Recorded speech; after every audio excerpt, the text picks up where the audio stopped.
Kayak itu apa sih? Karena kan sudah berkecimpung nih, ketemu langsung sama pasien rehabilitasi. Nah, Ya. narkotika itu apa sih? Kayak gitu. Mungkin karena aku bukan orang medis, aku bahasanya agak lebih simpel dan sederhana ya, biar kita juga paham. Karena kalau gue dokter, gue mungkin bisa menjelaskan secara kemedisan dan ini. Sebenarnya singkat dan jelas sih, artinya narkoba itu ya obat, oke. Bisa dikatakan orang itu sebuah cairan dan sebagainya, jarum suntik, oke. Itu zat, intinya itu zat yang membuat kamu ketagihan dan kamu berubah kepribadiannya. Oke, zat yang Itu membuat narkoba. Oke. Ada golongannya kita bahwa bahkan sampai ada yang menjual istrinya untuk mendapatkan narkoba gitu. Itu ngeri banget sih. Itu sampai kayak, wah gila, efeknya seperti itu gitu. Iya. Gila. Nah, Buat ini orang udah binatangnya masih lebih bagus. iya, binatang Narkoba itu empatinya udah hilang. Disiplin hidupnya udah nggak ada lagi. Bangun itu kayak kalong gitu. Bangun siang, tidur siang. Nah, di narkoba di rehab itu kamulah kebiasaan lama itu dihilangin, dibangunlah kebiasaan baru di rumah rehab itulah. Kamu nggak hanya sendiri, ada teman-teman kamu di sana.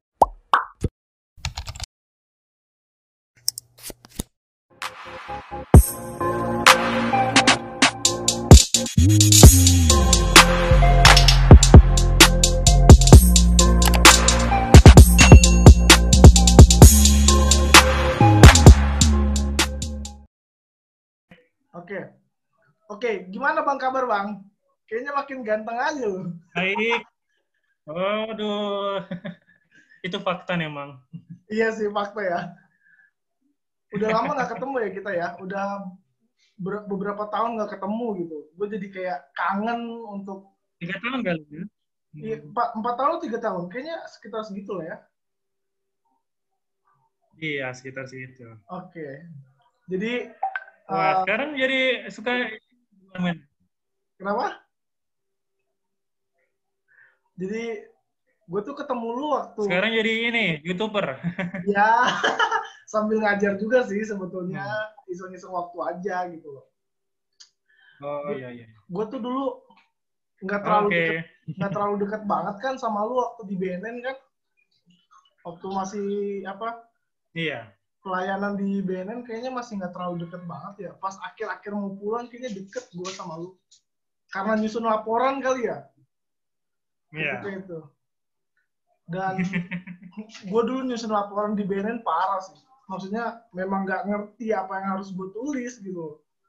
Dan untung lu membantu gue untuk memberikan perspektif Jurgen Moltmann ya ketika itu ya, Theology of Hope ya. Gila.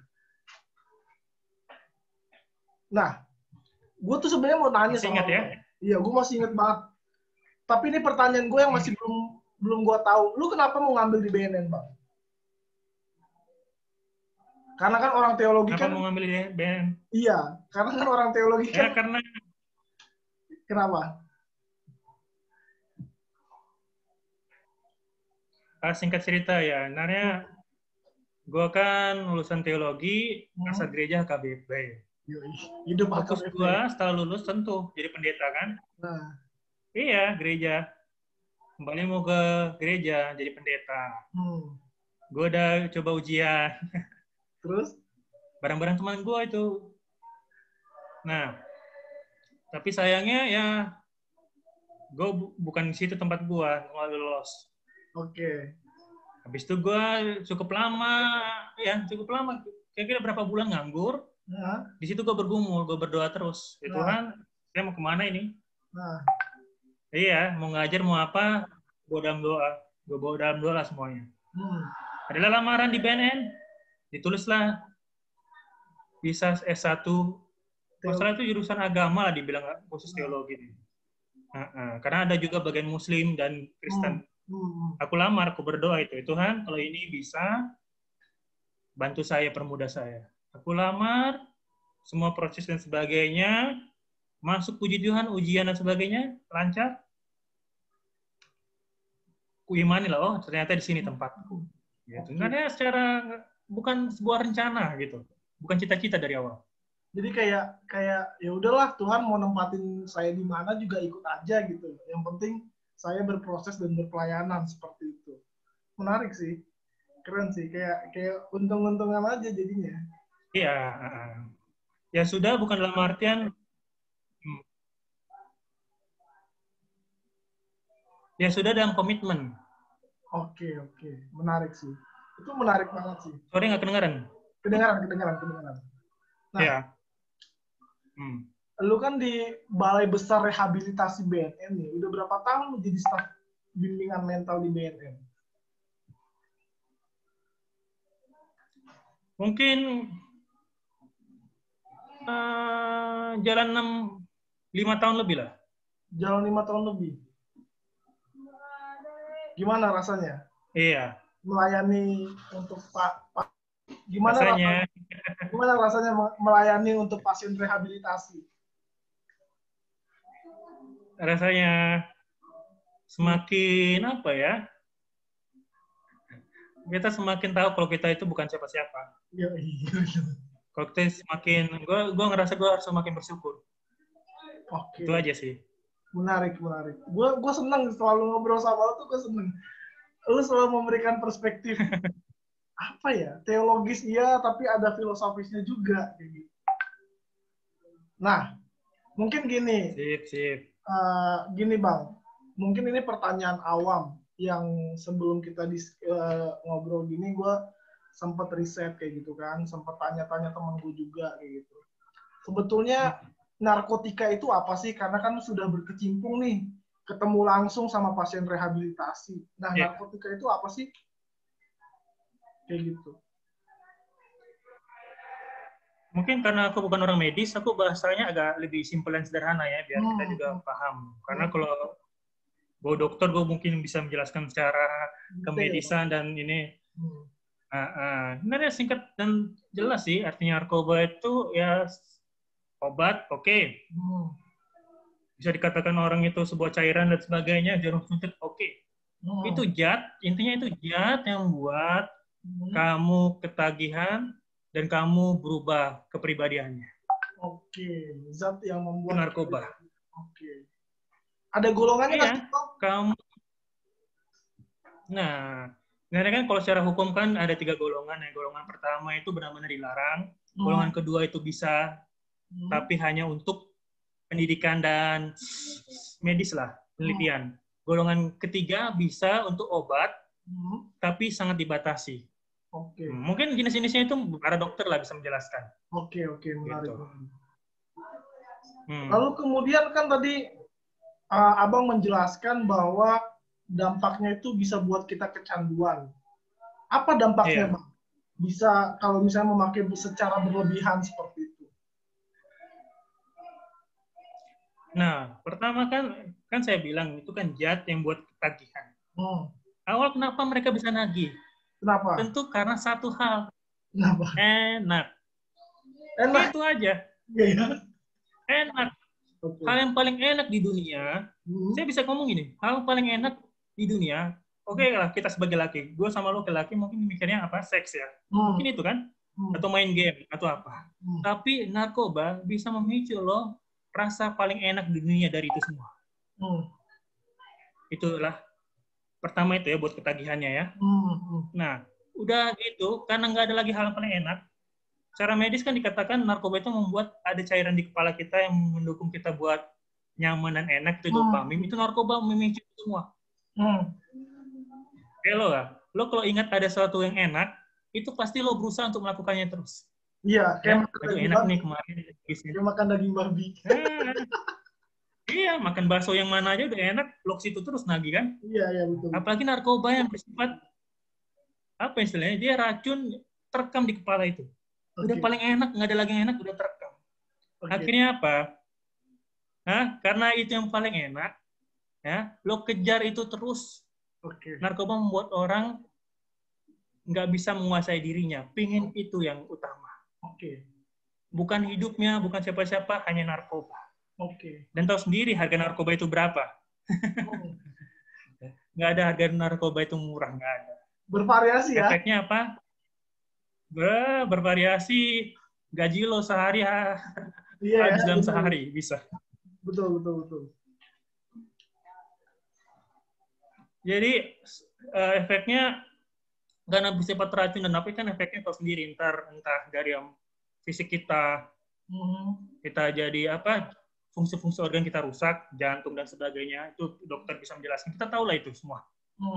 Tapi yang menyebabkan utama narkoba itu kita perangi, undang-undang perangi adalah orang perilakunya berubah buruk. Oke. Misalnya kayak gimana perilakunya buruk berubah? Ya. Efek-efeknya karena dia mahal dan sebagainya, tentu orang apa? Mencuri. Tentu orang apa? Merampok. Tentu orang apa?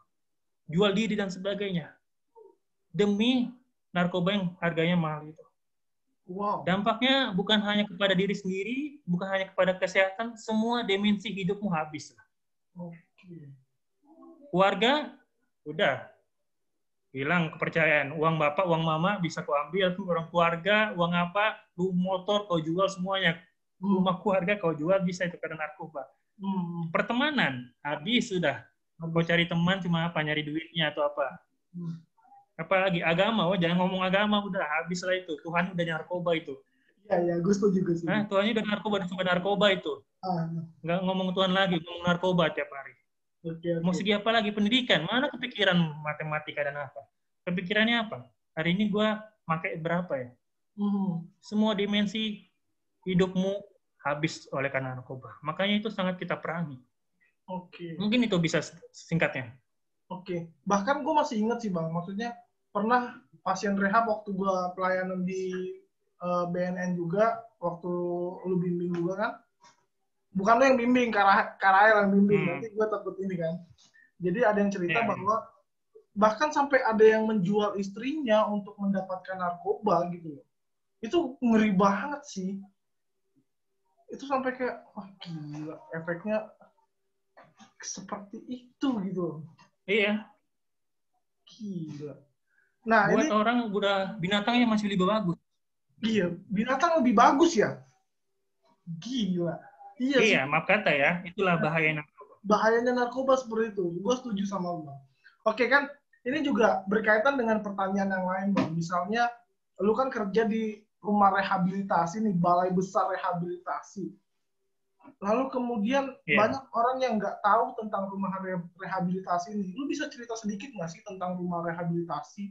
Dan orang tuh berpikir bahwa rumah rehabilitasi itu menyeramkan gitu loh. Apakah seseram itu gitu loh?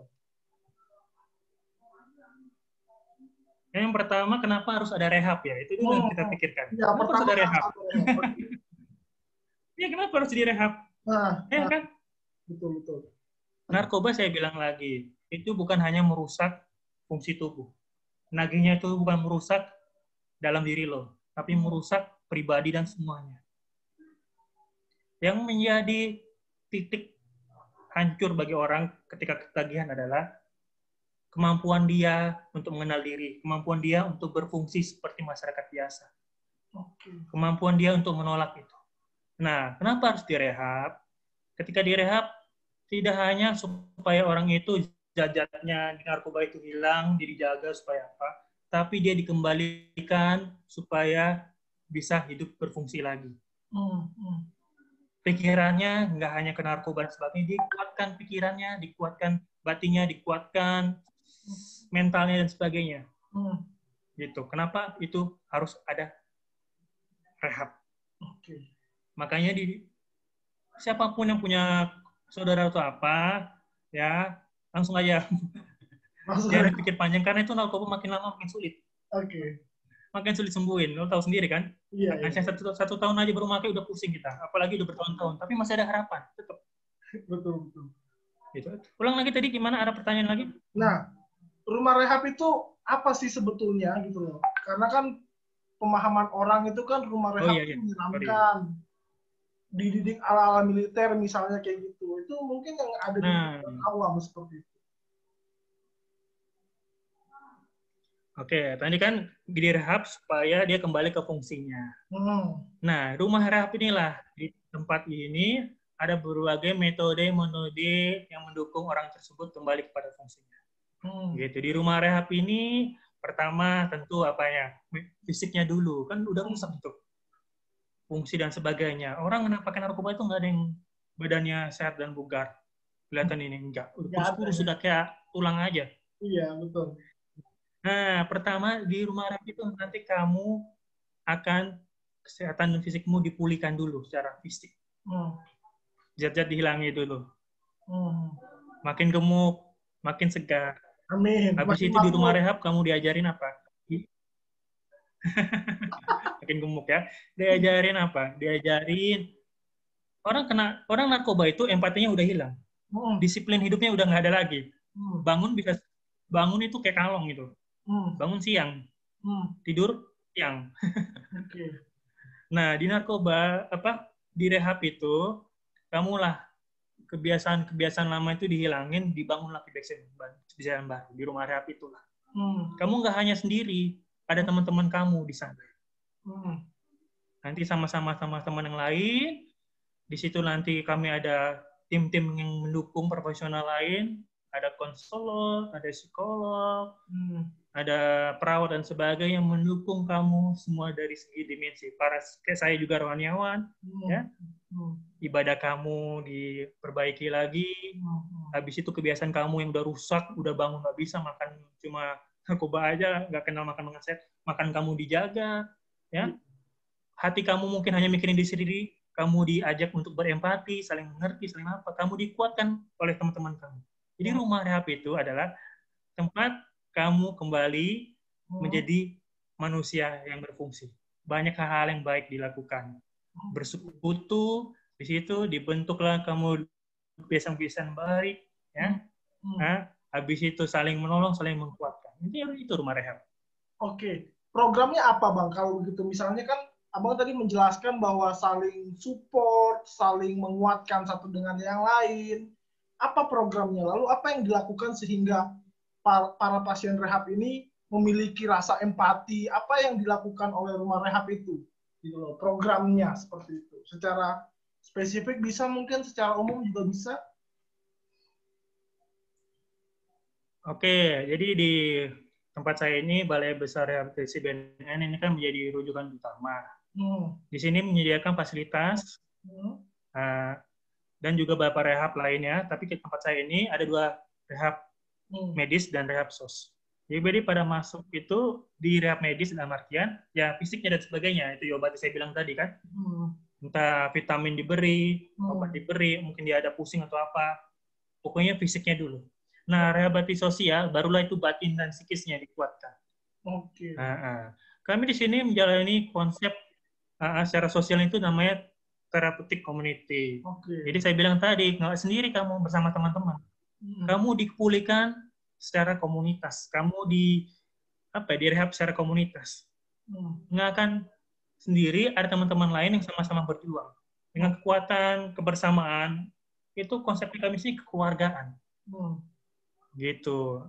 Jadi secara kekeluargaan, ya saling menolong dan komunitas bersama-sama.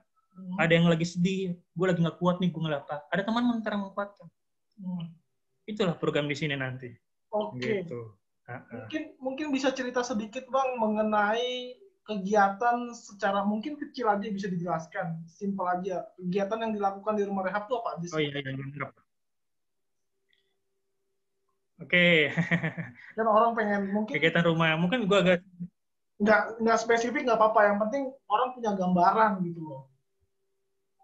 Ya, sederhananya aja. Lalu dari pagi itu udah diajak bangun loh. Diajarin harus bangun pagi. Karena orang yang ketanduran itu harus bangun pagi. Ibadahnya bagi yang Muslim itu diwajibkan 5 kali sholat. Yang Kristen juga ada ibadahnya. Gitu. Jadi yang Muslim udah sholat itu subuh-subuh. Gitu. Dia didisiplinkan makan pada waktunya. Disiplinkan makan pada waktunya. Makan pagi, makan siang, makan malam. Oke. Nah, dan terutama di sini nggak ada pembantu, diajarkan untuk mandiri. Itu, diajarkan untuk mandiri. Waduh. Piring makan sendiri, dicuci sendiri. Wow. Ya. Wow. Habis itu nyapu ngepel dan sebagainya.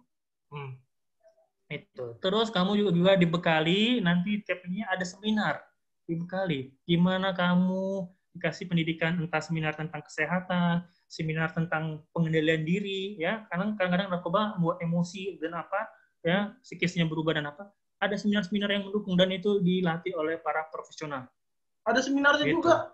Ada seminarnya juga. Iya. Keren banget. Pelatihannya kayak gitu ada. Keren banget. Ada sampai seminarnya. Iya.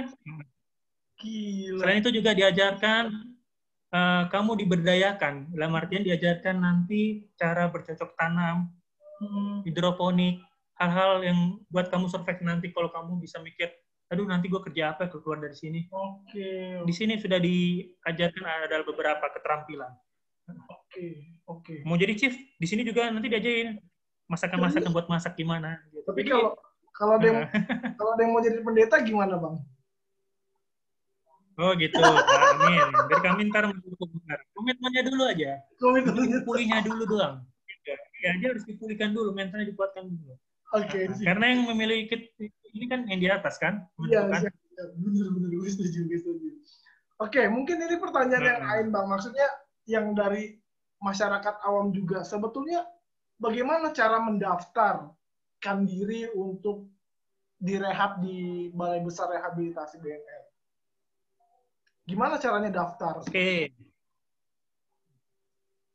Dan juga mungkin ada yang ini ya. Nah, pertama, saya ada nomor teleponnya ya. Mungkin nanti di ini kan ya, bisa di-share ya, share apa.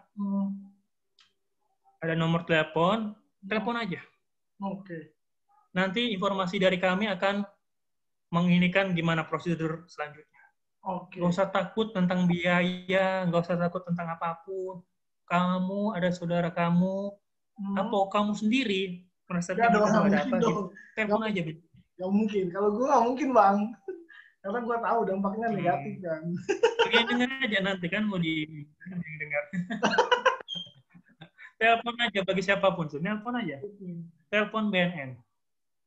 Nanti itu selanjutnya diarahkan kemana. Simpel sederhana, cukup telepon. Oke. Kan sekarang udah punya handphone semua orang ya. Iya, mungkin susah. Ya kan? Mungkin gini, Bang. Maksud gue berpikir mungkin orang tidak berani mendaftarkan karena aib. Gimana pandangan lu soal masalah ini gitu loh. Banyak masyarakat yang mungkin dia tahu tapi dia tidak mau melaporkan karena aib misalnya. Bagaimana pandangan lu nih sebagai rohaniwan gitu? Melihat case ini misalnya. Oh, jadi pertama ya, tempat di sini orang direhab itu privasinya dijaga. Oke. Itu privilege-nya, nggak boleh. Karena bersifat privasi. Jadi aman privasimu, dijaga. Oke. Yang tahu, tentulah orang si BNN tahu akhirnya. Kamu telepon, kamu udah aman deh, siapapun itu. Aman, oke. Berarti sistemnya tidak dijemput paksa kan? Tidak dijemput paksa kan? Sistemnya kalau misalnya kita telepon nih, kita tidak dijemput paksa seperti itu, tidak, atau gimana, Car? Oh, itu kerelaan. Itu kerelaan. Semua masuk sini karena kerelaan dan persetujuan orang tua, ada yang ini gitu. Oke. Menarik sih, menarik. Buat apa dipaksa? Nggak mau rehab dipaksa lagi, jangan. Siapa tahu, Bang, maksudnya setelah telepon lalu kemudian dijemput paksa sama pihak BNN misalnya, digerebek misalnya kayak gitu, bahasanya digerebek gitu loh. Ternyata kerelaan seperti itu. Lalu kemudian gini, Bang. Iya. Gue kan pernah dengar cerita nih, gue nggak tahu ya, gue pernah dengar cerita bahwa ada pasien rehabilitasi yang sudah 2 kali bahkan 3 kali masuk rumah rehab seperti itu. Apakah itu kemudian biayanya tetap gratis atau akan berbayar seperti itu kalau sudah masuk 2-3 kali rumah rehab? Oke. Dari awal tadi kan memang biaya itu gratis, mau masuk mau apa ya. Dan di sini kamu ya bagi siapapun ya, orang yang hidupnya kecanduan itu kadang-kadang turun ya, bisa rehab, tahun depan rehab dan jangan ragu, ada harapan selalu. Dalam artian dari sisi ini pasti gratis. Pasti gratis. 2 kali, 3 kali, 4 kali gratis. Pasti gratis. Wow. Nggak ada biaya. Mau ke 4 kali, mau ke 5 kali, kamu siapapun punya niat berubah, pingin rehab, telepon aman itu. Oke. Gratis, nggak ada biaya. Apakah di rumah rehab, Bang? Kan di rumah rehab pasti ada anak pejabat, ada bahkan artis misalnya kayak gitu yang bersama-sama direhabilitasi. Apakah kemudian perlakuannya sama atau berbeda seperti itu? Di sini tadi saya bilang nggak ada pembantu.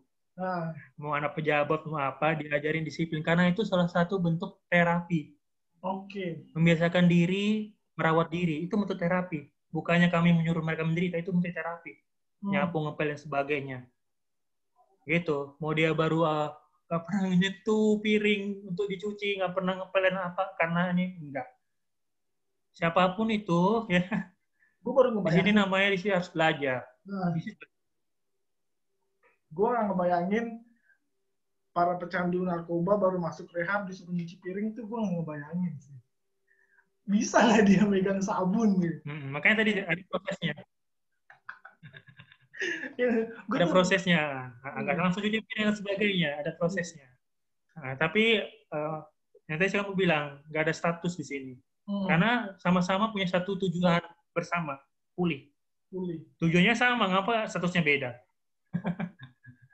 Yang membedakan itu paling juga laki-laki dan perempuan.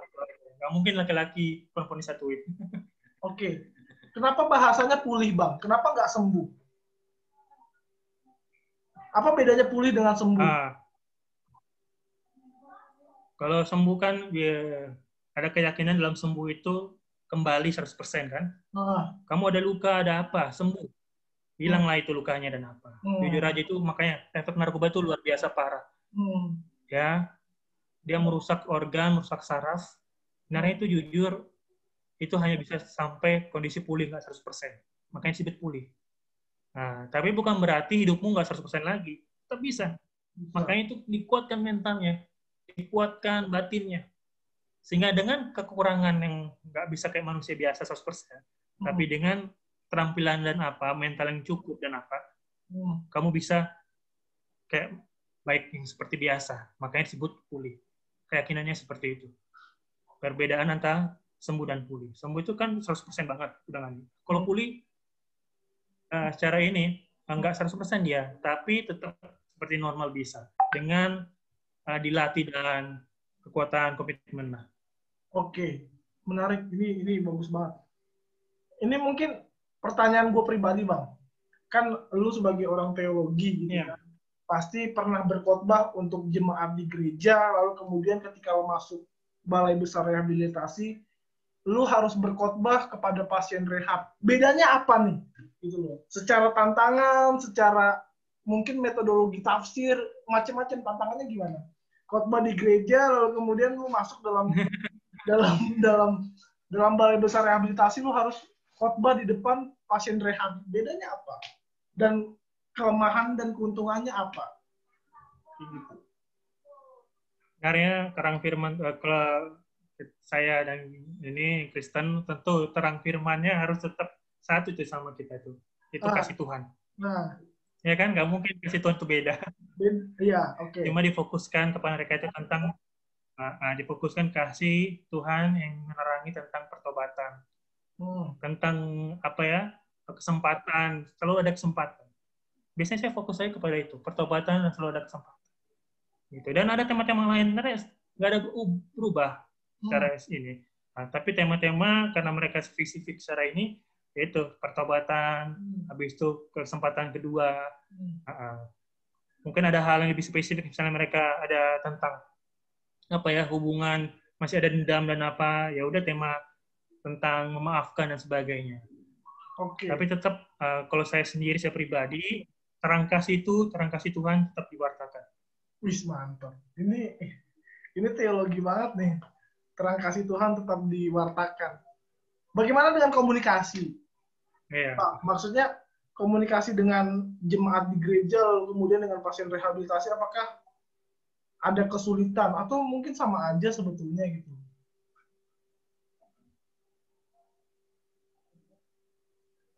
Oke, bisa dikatakan sama aja, bisa juga beda. Kalau sama aja tentu ya, kita tahu lah sama itu, nggak usah dibedakan. Agak bedanya adalah, di sinilah antara akan menemukan wajah-wajah yang, apa ya, kalau di gereja kita bisa melihat orang yang masih menutup diri dalam artian, itu nggak sebenarnya. Tapi di sini kadang-kadang terlihat kejujuran itu. Contohnya? Sebenarnya dia marah. Ini misalnya dia marah sama Tuhan, dia sebenarnya lagi ragu sama Tuhan, dia sebenarnya nggak butuh doa dan sebagainya, ngina gereja dan sebagainya. Kalau komunikasi, menurut saya komunikasi tetap, tapi di situ tetap ditanamkan kalau berbeda sama ini di gereja ya, pada umumnya itu ketegasan menurut saya. Oke. Berarti di sini lebih tegas gitu, di Balai Besar Rehabilitasi lu harus memberitakan firman lebih tegas dan lebih yakin seperti itu. Iya. Iya sih. Gue inget banget pengalaman 4 tahun lalu tuh gue dikoreksi khotbah gue loh, parah. Dibilang khotbah gue nggak enak, Pak. Proses. Proses, brother. Gue masih inget banget tuh. Apa-apa. Iya sih, gue ikut berproses jadinya. Gue yang memberitakan firman jadi ikut berproses sama mereka jadinya. Seru banget gitu loh. Iya. Oke. Bang, mungkin ini nggak hanya kita mengajari kita. Iya, kita juga sama-sama belajar sebetulnya. Makanya tantangannya lebih besar menurutku ya, karena aku juga orangnya sangat grogi ketika berbeda nih.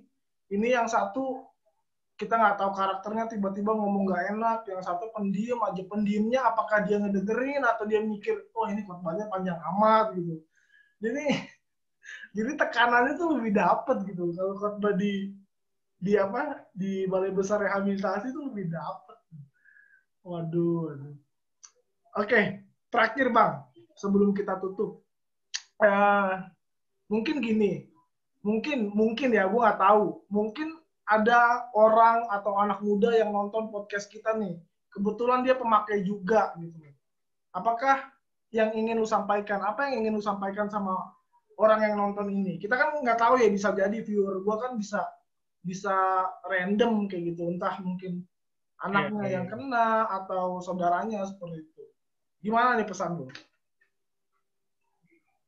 Pesan gua, langsung lo buka situs, lo ketik rehabilitasi BNN. Ada nomornya, lo telepon. Ada nomornya, lo telepon. Langsung. Iya, jangan pikir gue masih ada kesempatan. Jangan pikir sebulan lagi, umur gue masih muda. Jangan. Singkatnya kayak gitu aja. Jangan ragu untuk ambil sikap. Jangan ragu. Nanti jangan. Jangan ragu. Soal biaya, saya bilang tadi, gratis. Nanti fasilitasi dan sebagainya. Lo telepon itu, lo difasilitasi. Oke. Itu langsung ya prosesnya? Nggak nunggu seminggu, nggak nunggu sebulan, itu langsung diproses? Atau gimana? Paling karena masa pandemi ini aja agak ribet. Memang. Masa pandemi agak ribet pandemi ya? Aja. Iya, cuma itu aja. Karena kondisi ini kita kan sekarang. Iya, itu aja masalahnya. Kondisi. Oke. Menarik. Oke, Bang. Thank you untuk diskusnya yang seru ini. Kita setengah jam udah ngobrol-ngobrol soal rumah rehabilitasi. Gue berharap ini menjadi pembelajaran atau manfaat bagi orang banyak tentang rumah rehabilitasi Badan Narkotika Nasional seperti itu. Gue stop record ya.